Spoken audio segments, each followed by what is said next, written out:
Hey YouTube, so this week on Witch Please, I wanted to speak about the magical uses of spices and herbs from the witch's kitchen. Now, I have wanted to talk about this for a while, but the last time I recorded this series of videos, my laptop had a meltdown, which took all the recorded videos along with it. So I am having to record them all from scratch. So I really hope you like this series. And if anyone should happen to come across another spice rack like this with these amazing vintage spice jars, let me know. I want more. I'm actually hoping to find 3 more of these because it's and then go like that. And I was hoping to connect them all together so they form a circle. I would remove this top bit and put it on a Lazy Susan with a utensil crock in the middle. So that is why I'm looking for 3 more of these unusual little spice rack contraptions. But anyway, on to my vlog.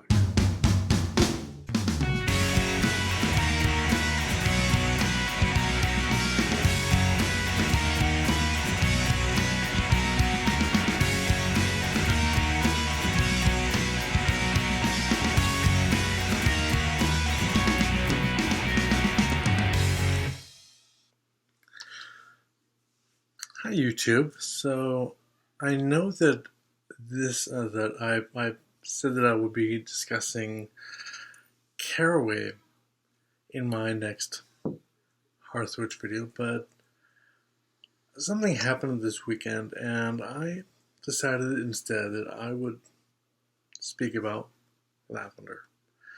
It's one of my favorite herbs. What happened this week was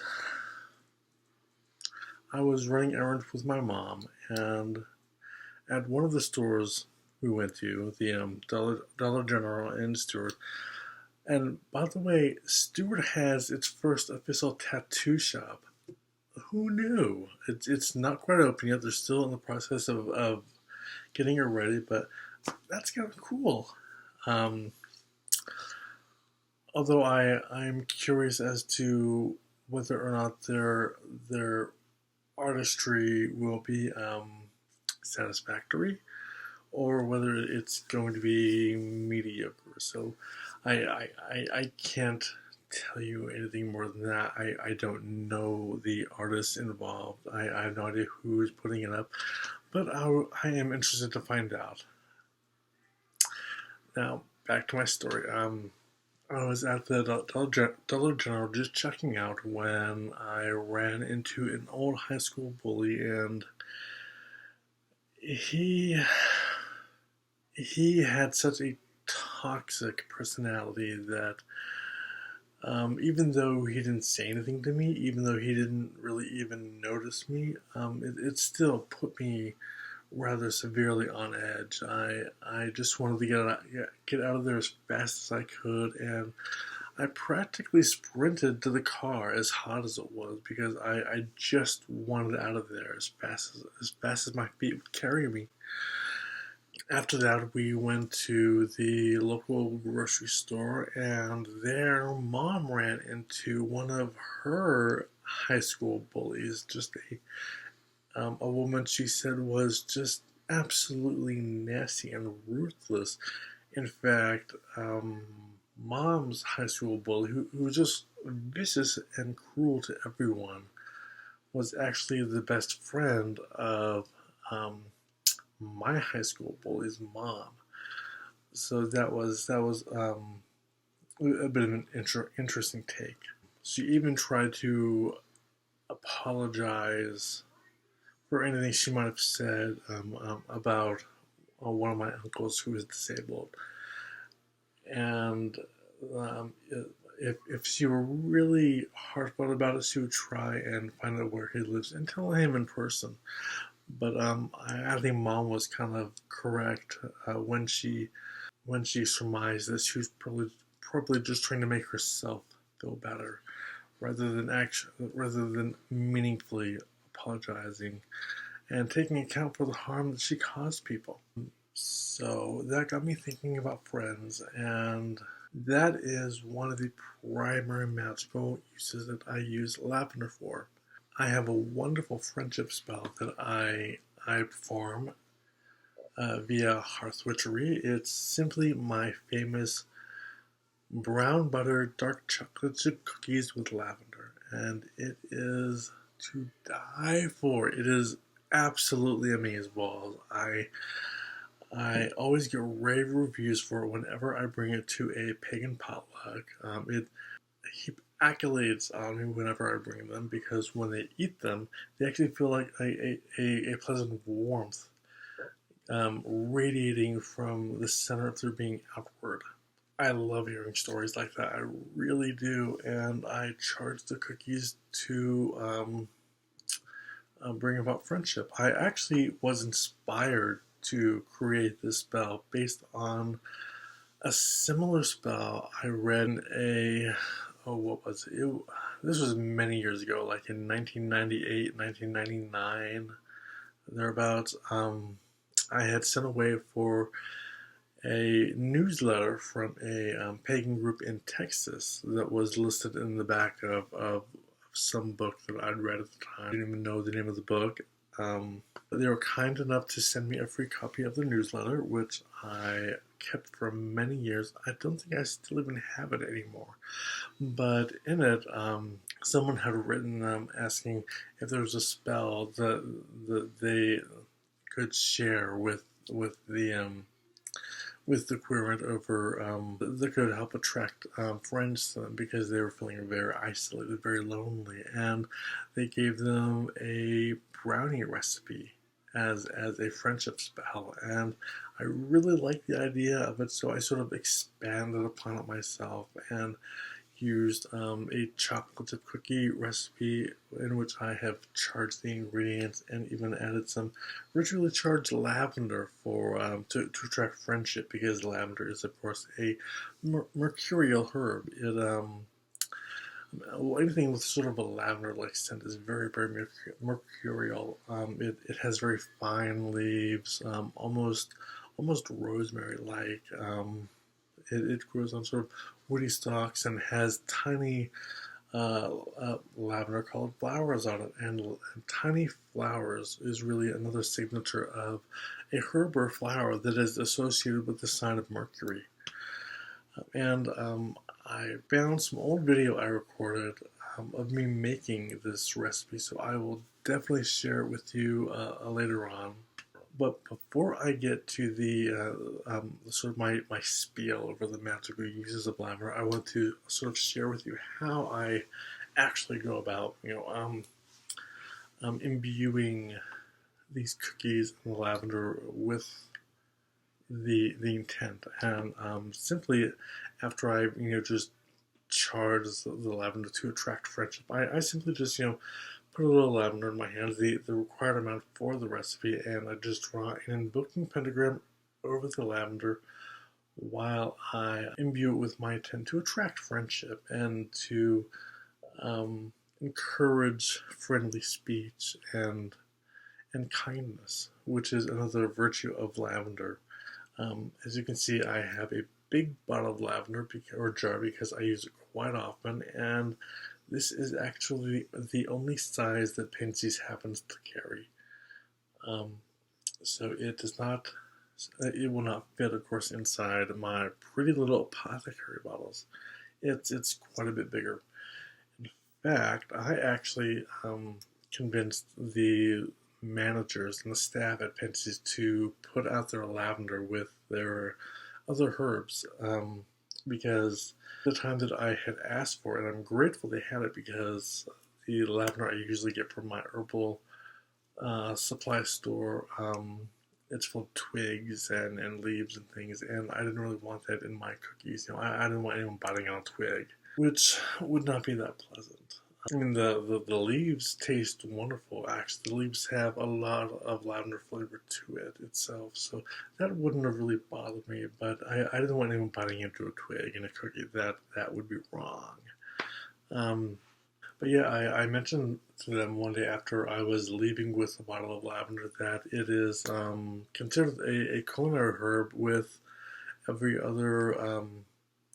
In France, they use it quite often in cooking, and they just house it with their other herbs. So I advise them just to put it over in their herb aisle, and it would be fine because they didn't know where they should put it, and they actually kept it in the back room because they couldn't figure out where they should put it. So they really only sold it if you actually asked for it. So I'm really glad they put it out so that more people would know that they actually have it there. Um, when I was buying it, actually, they told me that Sean Johnson, the gold medal Olympian, buys it. And don't hate me for saying this.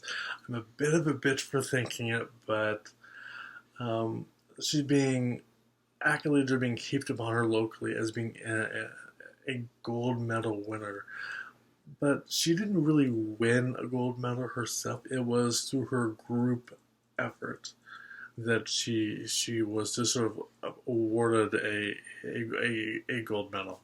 Um, Her performances up until then had been sort of bronze or silver medals as I recall. So she didn't really actually win a gold medal on her own. It was through a team effort that she was awarded a gold medal. That's my little Sean Johnson spiel. I'm sure I was going somewhere with this. Oh, I know. The managers and the staff who work at Penzies, who are wonderful people, they really are. After I had bought my very first jar of lavender from them, they told me that Sean Johnson actually buys her lavender from them also, and she apparently makes lavender hot chocolate, which I have actually been making for years, and it is quite delicious. So if you ever want to absolve her feelings, or if you want to cast a bit of a love spell, whether on yourself or on someone else, I personally recommend making a little lavender hot chocolate. It's really, really good. You just infuse lavender in some piping hot milk over a stove, strain it out, add the cocoa powder or whatever chocolate you want to it, and drink it up. It's absolutely amazing. As is, if you've never tried it, I highly recommend lavender lemonade. It is amazing. I made some with a little leftover Meyer lemon juice last summer, I think. Maybe the summer before, but it was really, really good. When I make it again, I'm really going to tinker with it a bit to get the proportions better because it was a little sharp, a little tart for my taste. A little sour. It wasn't quite sweet enough. The lemon was a little strong, so I will definitely be tinkering with it in the coming years to perfect it, because I'm absolutely all about perfection. Hey guys, so I was interrupted yesterday, and I wasn't able to complete my thoughts on lavender, but I decided to pick it up again today. But before I did, I wanted to introduce you to my new little mascot. Her name is Macy, and she's 14 years old. She isn't mine. She actually belongs to my aunt, so we are looking after her for the week while she is in Colorado with her granddaughter. So I just wanted to show off Macy. She's a good little girl and tiny, and she has so much energy for being 14. So I have absolutely no idea where I left off when I was interrupted yesterday. So I will just sort of start talking, I guess. Now, lavender was famously used in laundry. There's a famous legend that the Virgin Mary was drying the Christ child's clothes on a lavender bush, and when she retrieved his clothing, it imparted the scent of lavender to the plant itself. As a result of this legend and its historic use in laundry and cleansing and cleaning, lavender is, of course, renowned as a very powerful antimicrobial herb. One of the top two antimicrobial herbs, the other being thyme. So it's great at cleaning up germs. But probably because of these legends, the lavender became associated with uncrossing formulas and rituals. It can be used to neutralize spells in that sense. Lavender is also excellent for cleansing rituals, to consecrate an area, to impart those protective, cleansing, purifying energies into a space. There was also one legend that sprinkling lavender water onto the head of a maiden would keep her chaste, which also underscores the power of lavender to purify and to neutralize. However, it is also a traditional herb of love, sex, and romance, though its mercurial nature allows for lavender to be useful in communicating with one's loved ones. A professional laundress, who was once renowned as a lavender interviewed, also had a reputation for being a prostitute, which is why this fragrance came to be associated with prostitution. One superstition also held that if lavender should thrive in the garden, it means that the young ladies of the house would never marry, because lavender will only grow in an old maid's garden, or so the folktale went. The flower buds and essential oil is a frequent ingredient in either peace or peaceful home formulas within the tradition of hoodoo, leading one to conclude that it is beneficial in banishing mistrust. In fact, lavender blossoms, particularly when dried, are thought to resemble the eyes, and so they are typically found in folk magic when neutralizing the infamous evil eye and curses in general on behalf of its cleansing abilities. It was probably for this reason that lavender became a popular strewing herb in churches and homes during festival occasions, or to kindle the midsummer bonfires when evil spirits were thought to walk abroad with the living. Moreover, one custom alleges that one could see ghosts and other apparitions merely by holding a woody branch of lavender. The Romans, who were also fond of perfuming their baths with this aromatic herb, because its etymology, lavender comes from the Latin word lavare, which means to wash.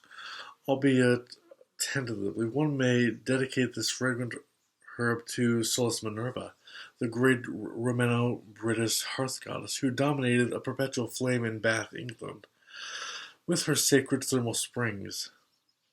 It is also worth noting that her name is philologically, say that 5 times fast, relating not only to the Latin word for the sun, but also the Indo-European root sol, meaning eye. Lavender may also be used to conjure money and good fortune. In Louisiana, it was known locally as the money tree, whereupon passing a lavender bush, picking a sprig of lavender and counting the aromatic leaves, then reciting the enumerated commandment ensured good fortune. 9 leaves on a sprig of lavender also attracted money and may be carried as a prosperity charm. Furthermore, adding an infusion of fresh lavender leaves blended with vervain essential oil to a bath was also said to draw money. By virtue of its name, however, lavender also seems to be a frequent component in many love spells involving gay men. This herb is also effective at opening the third eye when seeking visions during an altered state of consciousness, as well as to work towards shifting human consciousness towards greater respect and affection towards one another. In fact, the scent of lavender has been shown to promote interpersonal trust between strangers. When combined with the scent of pumpkin pie, it has been shown also to arouse men. One folk spell prescribes a potion to be brewed in an earthenware pot with water, lavender, ground clove buds, nutmeg, and ginger. Giving this herbal tisane to the one you desire, and he or she will be overcome with passion. Always ensure that your dried lavender buds are a vibrant blue color, which signifies the quality of the product. And without further ado, my recipe for friendship spell cookies. And as I said before, they are my famous or infamous brown butter dark chocolate chip cookies with lavender. I hope you like them. They are a big hit locally, and if you make them, please let me know what you think. Hey guys, so this morning, today's Samhain, bright and early. The sun is barely up, and it's cloudy as crap outside. Looks like it could rain maybe, which isn't to be unexpected for Samhain. Usually, Samhain is either cold as hell or it's raining outside. And I was actually just talking with my mom the other day. She said that for my generation, that's pretty much how Halloween was. Because when she was a kid, it actually used to be usually much warmer out on Samhain. And they would actually go from door to door with just a little Zorro-like face mask on and maybe a light jacket, and that was all they needed. But today, I'm going to show you how I make my friendship spell, which is just my recipe for brown butter dark chocolate chip cookies with lavender.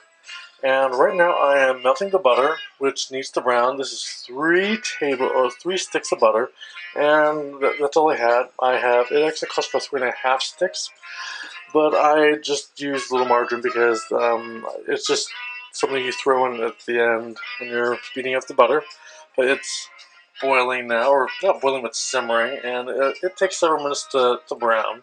You don't want it to burn. This is actually the pot that I usually use for making my potions. It's reserved strictly for potion making. But I don't think the gods will mind that I use it to make my Sabbath cakes with. Let's see, it calls for 3.5 sticks of butter, 1 cup of sugar, 1.5 cups of packed brown sugar. One of the secret ingredients is 1 bag of Ghirardelli 60% cacao chocolate. Because I've tried it with Hershey's special dark chocolate chips, and you can't even taste the chocolate because it completely disappears with the lavender. And there is 2.5 teaspoons of lavender there. That's probably more like a tablespoon. But that is 4 teaspoons of the very best vanilla extract you can buy, and I always buy mine from Penzies. It's the best vanilla extract I've ever had. Then we have 3.5 cups of flour with 2 teaspoons of salt and 1 teaspoon of baking soda, which I've already mixed into it, and 2 eggs. So I will see you again when the butter is brown. Okay guys, so as you can see, brown butter has been achieved.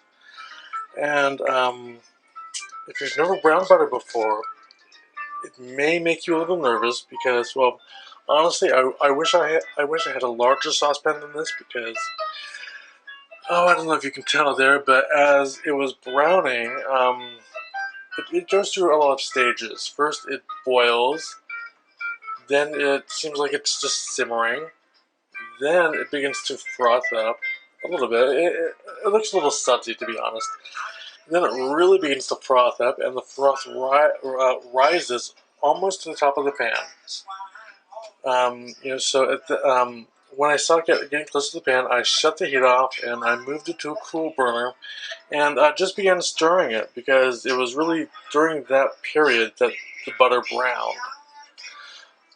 So it's just something you have to watch extremely carefully. And another ingredient I usually add to this is, and do not tell my brother, but I usually break into his Captain Morgan rum, and I usually add a tablespoon of rum to the butter. Oh. Slowly. It's been a while since I made this. Maybe I'll wait until it cools finish adding that rum. It adds a depth of flavor that I like. But I wanted to talk about the other key ingredient, which is the lavender. And lavender was just made for chocolate chip cookies. And yeah, I have my favorite jazz station playing. It's Jazz 24 from Seattle. I love them. Um, uh, yeah, I charge the lavender for communication, love, and friendship, and for the communication of emotions and feelings. And the vanilla, which is great in all sorts of love and money spells, is charged for warmth, warmth, emotional tenderness, that sort of thing. And yeah, so I will get back to you when I have progressed to actually mixing the ingredients together. But before I do that, I wanted to show you what I'm in the process of doing at the moment. Well, actually, I've been working on it for a while now. But this is, let's see if you can see it. This is Lady Rhea's infamous formulary, because she was responsible for designing many of the formulas that are sold in many of the occult shops throughout New York City. And she is republishing her formulary again privately. And I have been tasked with the job of putting it together in a publishable format. Not only do I have to do that, but I actually have to meticulously type out every single page. And I am looking forward to it. I am actually enjoying it. It's put me in a very zen position. Most people would roll their eyes at the thought of all this typing, and I did initially, but I've really come to a good place with it all.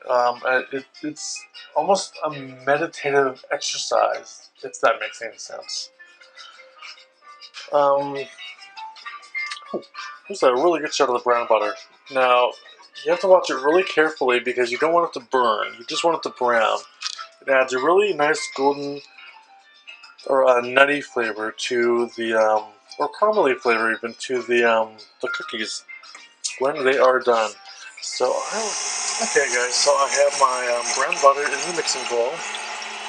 And what you're going to do is you take the remaining butter, you set aside, and you simply pop it in and you let it mix up to help cool that extremely warm butter. Then, once that is done mixing, you add the white sugar and the brown sugar, and the lavender and the vanilla, and you let that mix up until it's well incorporated. Then you add the eggs and you beat that until there are no more lumps. And then I will show you the next step, which is another secret trick to this recipe. Okay, I haven't actually added the sugar yet, but I wanted to show you what the butter looks like. Still, that is just the butter. It doesn't look very pretty. It's just a brown butter, but it tastes good. And I have already added the lavender to it because I really wanted to give the lavender as much time to infuse in the recipe as possible. And when you add it to the hot oil, it really starts that infusing process. I'm going to chill it for at least an hour, but overnight's really better. The only reason why I didn't start mixing up this dough last night was because I had an attack of Meniere's disease, which is horribly debilitating. It just causes excruciating nausea and vertigo. So I really couldn't get around to doing this last night. But the butter, as you can see, is still very wet, liquidy. When it cools, you don't want it to be firm. As you're making standard chocolate cookies or sugar cookies. Part of the reason why these cookies are so moist and chewy is because the butter has been melted and browned. Hey guys, so my recipe is really coming together, and actually I misread my my recipe. It's been a little while since I made these cookies, and it actually requires 2 large eggs, plus 2 egg yolks. So don't forget that. And when you after you add them to the mixture, you must let it beat until the mixture is smooth and there are no more lumps, which takes about 30 seconds. Then you let the mixture rest for 3 minutes, and you beat it again for 30 more seconds, and you repeat that procedure twice. You let it rest one more time for 30 seconds, or for 3 minutes, then you beat it for 30 seconds, then you let it rest again for 3 minutes, and then you come back and beat it again for 30 more seconds. It gives the mixture a real glossy texture before you add your flour and the chocolate chips. But yeah, I'll definitely post the link to my recipe below in the description bar. Okay, guys, so I have allowed my batter to rest now for the third and final time for 3 minutes, and the purpose of that is because it well, you'll notice it has a really glossy texture and it's shiny. It has a nice sheen to it. And that allows the sugar to actually get mixed in really well, so there's no grittiness to it. It creates a finer texture for the finished product when you bite into it, when you bake it. And now it's the moment of truth, or proof rather, and I'm going to add the flour, followed by the chocolate chips, and then I usually end up, because I've charged the herbs, the lavender and the vanilla, I usually, after I've mixed the whole dough together, I usually catalyze my intent, and in this case, it's a friendship spell. It's for warm feelings of friendship and camaraderie, and so that is what I charge this cookie dough for. And then I will let it chill, covered with a little bit of plastic wrap on top, so it doesn't dry out at all in the freezer for about 2 hours, because that's all the time I can really spare until I bake them, because I am leaving at about 1 or 2 o'clock to go tromping around some graveyards and hopefully getting some good little spectral activity. And I will probably end up taking it along in the run.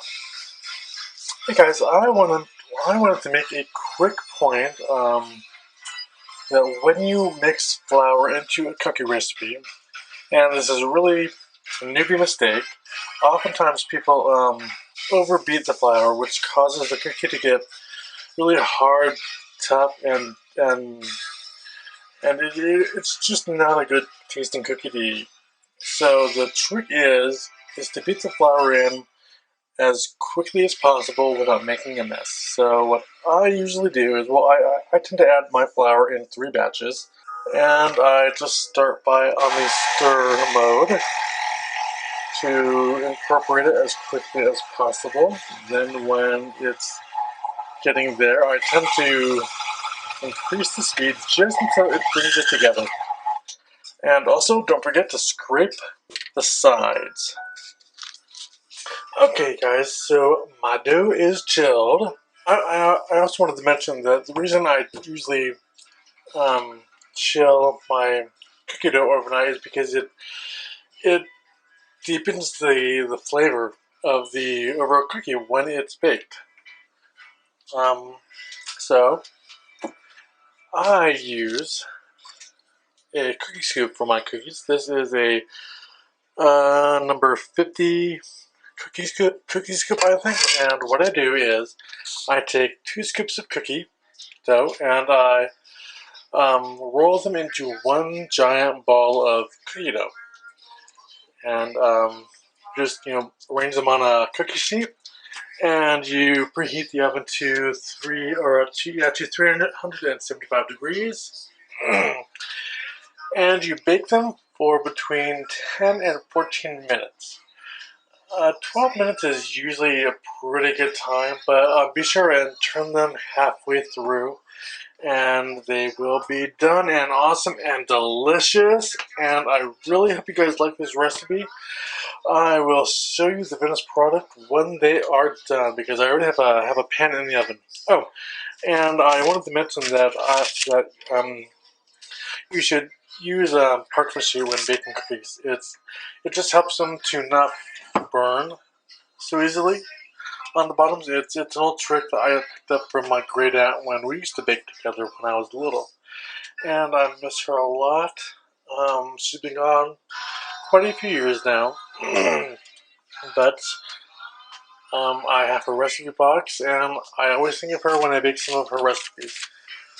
Alright, so this is my first batch out of the oven, and as you can see, I forgot to turn them, and I left them in there for a full 14 minutes, and they are a little too well done, a little more well done than I prefer. So I have decreased the time slightly, and I'm making sure to actually watch the timer this time. But before you actually pull them off the cookie sheet, you should let them rest there for a few minutes, otherwise it's going to be hard to transfer them from the pan to the cooling rack. And if you're wondering what this is a little basket I am going to be taking with me when I go with the girls to check out some cemeteries. I have some gifts in there for them. I have some beeswax candles that I made and hand dyed.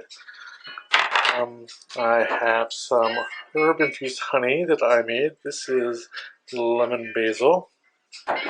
And I have some dandelion, calendula hand cream. That's really good for the cuts and scrapes, anything topical that you need to take care of. And here is my bell. I'm going to be making the music for the dead, and I have a bunch of tarot cards in here that I am going to show them and even use tonight.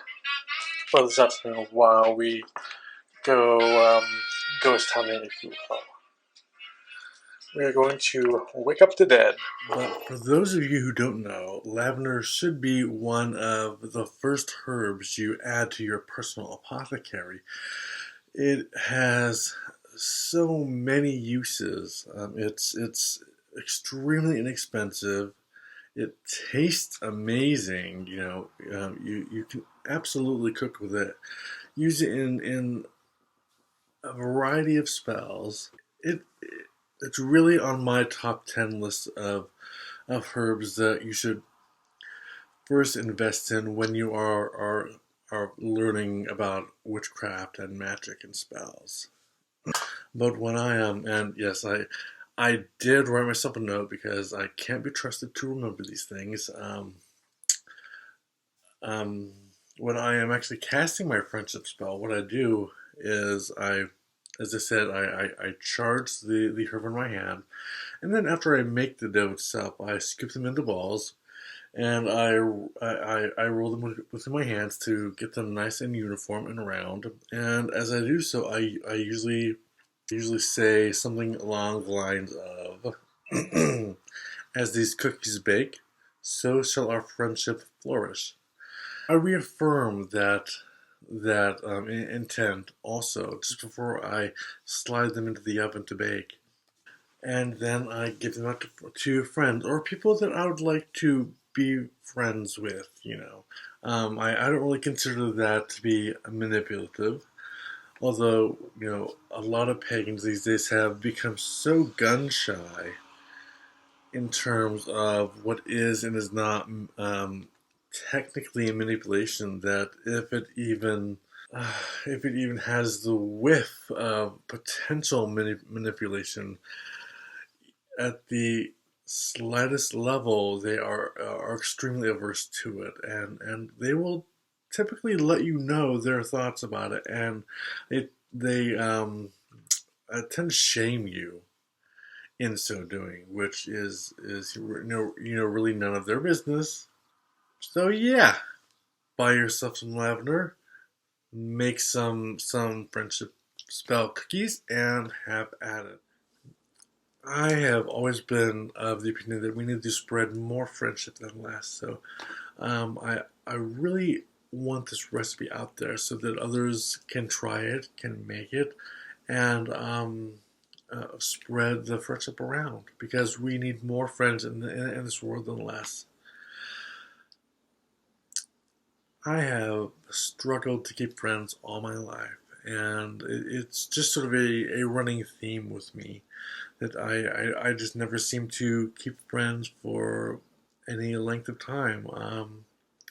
The fates just seem to either um, interfere and to separate us by distance, or they just tend to, as in the gay community, they just tend to ghost me and move and go on about their lives as though I'm just not a part of their life, and that always hurts. I cannot tell you how many gay men I have known in this town who have moved without bothering to tell me goodbye, and I thought we were friends. I even helped one guy clean his bedroom, and he lived just a block and a half away across the highway.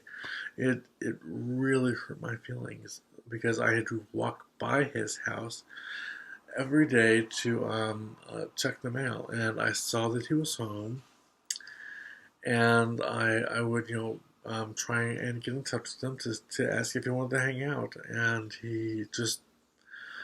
um, he wouldn't answer his phone. He was clearly um, he was clearly screening his calls, and he wouldn't answer any emails. It just really hurt my feelings, and I don't know why he did that, but it seems that gay men in Iowa tend to behave in that fashion. They behave very standoffishly. I encountered a friend of mine from high school who I was extremely kind to growing up, and his mother treated me like her own son. But when we hung out once as adults,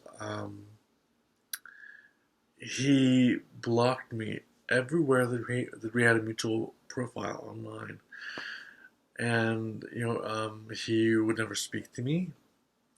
He completely ignores me, and he just behaves like a total jerk. Which, oh God, his mother's passed away now, and she would be so ashamed of him for behaving that way because she never raised him to behave that way. Um, so I don't really understand this behavior, and I have to think that it's something to do with Iowans because native Iowans are the only ones I know that behave this way. If you find non-native Iowan gay men, they are so much more open to having a friendship with you, to having an actual gay community, because there is no real gay community here. And I've heard many people in the gay community say exactly that. There's really no community here in Iowa, and they behave as though they don't want a community here. Iowa has a horrible mass transit problem. We need public transportation badly here, and I had the really good idea, and I've mentioned it to others, and they say that is an amazing idea. It would be called a pride ride, where you could get a free ride or charge very little money to be taken to gay events, so that you can be part of the community. If you either need a ride or don't have a car or have problems getting a ride, or if you are in some way disabled, that it would help you remain a part of the community so you don't feel so isolated. And I was told to bring this idea up to the local Pride Center, which I did multiple times, and they completely ignored me because they wouldn't have benefited from it financially. which is really all they're concerned about these days. So that's it's just really heartbreaking. That's just my little rant. I just needed to get it off my chest. I really did. So I hope you don't mind. I hope you enjoyed my recipe. And if you make it, please let me know. I will of course put a link to the actual recipe from one of my Tumblr blogs down below in the show notes. So if you don't feel like following along, you can just get the recipe offline and make it at your leisure. So until then, my brothers and sisters, keep calm and witch on. Okay, so when I showed up to the video, I completely forgot to give a shameless plug to my favorite book on the subject of herbal magic throughout this series, which is Herbcraft by Anna Franklin and Susan Lavender. If you have never read this book before, I strongly suggest you get a copy. It is indispensable. It is a phenomenal resource. If you are only if you have only read Scott Cunningham's book on the subject, I strongly urge you to get a copy of this book. It will deepen your knowledge of, well, it will deepen your understanding of magical herbalism. It's more of in a sense, a masterclass in the subject. So it is absolutely indispensable. I know I sound like a broken record, but it really is one of the better books out there on the subject that I have ever read. I have owned my copy since 2004, I believe. It was shortly after I met the author, and we have been friends ever since.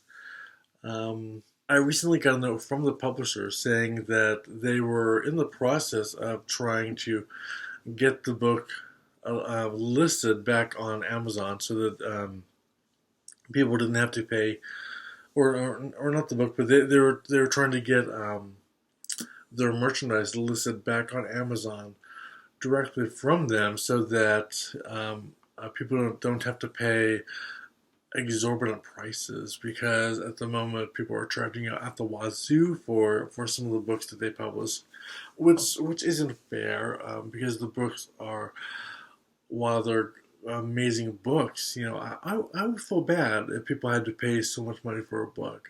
I mean, I have had this book for many years, and as you can see, it's careworn. I've had to tape up the spine, and this part is really dingy from years of constant love and use. But the publisher has told me that it's a long process for some reason for a publisher to get their merchandise listed on Amazon. But I wish them well. They publish some really good books. But if you can't wait around for Amazon, I suggest you go through, if you can't wait around for Amazon, I suggest you go through their American distributor, which is the Holmes Publishing Group. They are available. Their website is, here it is, jdholmes.com, HOLMES.